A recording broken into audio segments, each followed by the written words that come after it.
Welcome to Apex competitive study centre once again. তোমাদের আবারও English ক্লাসে আমি উপস্থিত। তো আজকে নন ফাইনাইট যে ভার্ব আমাদের চলবে, এখন অনেকগুলো ক্লাস করতে হবে। তো সেখানে যে আজকের যে আলোচনাটা তোমাদের সামনে আমি করছি সেটা হচ্ছে ইনফিনিটিভস। ইনফিনিটিভস তোমরা ক্লাস একদম মাধ্যমিক মানে ক্লাস 5 to 10 পর্যন্ত বিভিন্ন ভাবে গ্রামাটিক্যাল ইউজগুলো তোমরা সেখানে দেখেছো। এখন এখানে দেখবো আমরা যে ইনফিনিটিভ কিভাবে কাজ করে। আমরা জিরান্ডে দেখেছি, পার্টিসিপলে দেখেছি, বিভিন্ন ভাবে সেখানে হচ্ছে, কিন্তু এখানে একটু অন্যরকম। কি না, এখানে এর ফাংশন হচ্ছে টু প্লাস ভার্ব মানে V1 যেটাকে আমরা বলছি, অর্থাৎ main verb equal to infinitive, equal to infinitive, infinitive. কিন্তু আমরা দেখব এই সেন্টেন্সের মধ্যে কিভাবে কাজ করছে। না, এর ফাংশন অ্যাজ এ নাউন, কখনো নাউন হিসেবে কাজ করছে, কখনো অ্যাডজেক্টিভ হিসেবে কাজ করছে, আবার কখনো দেখছি আমরা অ্যাডভার্ব হিসেবে কাজ করছে। এই এতগুলো ভাবে সেন্টেন্সে কাজ করে। তো একটু চিনতে বোধহয় কষ্ট হবে, তাই তো? না, কিছু ব্যাপার না, আসছে এক এক করে। যে নাউন, তাহলে নাউনের মতো কাজ করবে, অ্যাডজেক্টিভের মতো কাজ করবে, অ্যাডভার্বের মতো কাজ করবে। তাহলে টু প্লাস V1 মানে ভার্বের প্রেজেন্ট ফর্ম যেটাকে আমরা বলছি, ইকুয়াল টু ইনফিনিটিভ। আবার তাহলে ইনফিনিটিভকে যদি আমরা দুটো ভাগে ভাগ করি, একটা হচ্ছে to plus verb,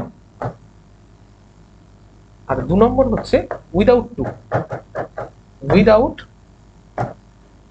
two, without to verb. ঠিক আছে, মানে ভার্বের আগে কোনো টু থাকবে না। সেগুলোকে আমরা কি বলি? সেগুলোকে আমরা বলি ওয়্যার ইনফিনিটিভ, ওয়্যার ইনফিনিটিভ। ঠিক আছে, এইভাবে। তাহলে আমরা টু যুক্ত ইনফিনিটিভ সেটা কি একটু আগে জেনে নিই।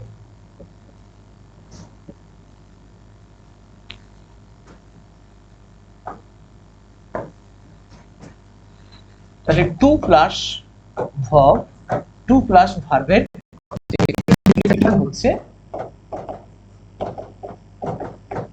একটু জেনে নিচ্ছি।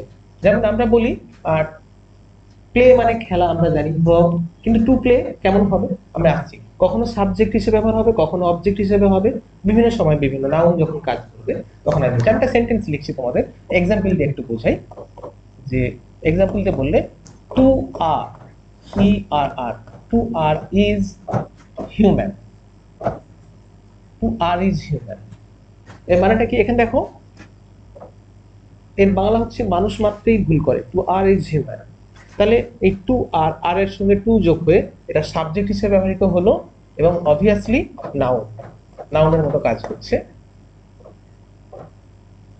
তো তাহলে দেখছি টু আর ইজ হিউম্যান, মানুষ মাত্রেই ভুল করে। আমি অন্য আরেকটা এক্সাম্পলে যাই। I love to read, they like to play.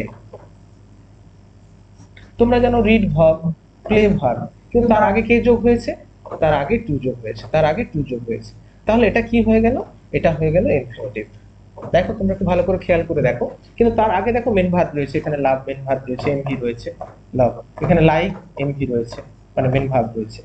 তাহলে ইনফিনিটিভটাকে আমরা দেখলাম যে ভার্বের আগে টু বসে ইনফিনিটিভ হচ্ছে। তাহলে ইনফিনিটিভকে আমরা দুটো ভাগে পাচ্ছি, একটা প্লাস টু মানে টু বসে ইনফিনিটিভ, আর একটা উইদাউট টু। উইদাউট টু তো যাইনি, আমি এখনো যাচ্ছি তোমাদের গল্প। তাহলে আমরা দেখছি যে ভার তার আগে টু বসে ইনফিনিটিভ হচ্ছে, সেটা কখনো সাবজেক্ট কখনো অবজেক্ট। এখানে আমরা এই যে দুটো পেয়েছি, এই দুটো এখানে কি পেয়েছি? এই দুটো আমরা অবজেক্ট হিসেবে পেয়ে গেছি, এখানেও তাই পেয়েছি, সাবজেক্ট অবজেক্ট। এরকম বিভিন্ন ভাবে আমরা কি পাচ্ছি? এই ইনফিনিটিভটাকে আমরা এখানে পাচ্ছি। ঠিক আছে, এবার আসি তোমাদের উইদাউট টু। উইদাউট টু তে কিভাবে, উইদাউট টু তে কিভাবে ইনফিনিটিভ হচ্ছে একটু বলে দিচ্ছি। এগুলোর আরেকটা নাম রয়েছে যেটা আমি বললাম শুরুতেই, সেটাকে বলা হচ্ছে বেয়ার ইনফিনিটিভ, বেয়ার ইনফিনিটিভ।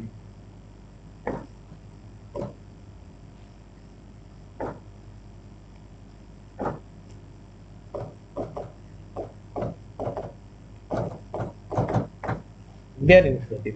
বিষয়টা কেমন না, কিছু ভার্ব রয়েছে যার আগে আমরা টু বসাতে পারি না, টু হয় না, এটা ছদ্মবেশে থাকে, এটা ডিসগাইজ ফর্মে থাকে। একই রকম, যেমন ধরো help, see, watch, let, make, এরকম অনেকগুলো ভার্ব আছে। আমরা ডিটেইলসে যখন আলোচনাগুলো হবে আমরা বলবো এক এক করে। তো এই ভার্বগুলো সঙ্গে কি হয় না, আগে টু যোগ হয়ে ইনফিনিটিভ হয় না। কিরকম একটা সেন্টেন্স যদি আমি বলি, লেট হিম গো, একটা এক্সাম্পল দিচ্ছি।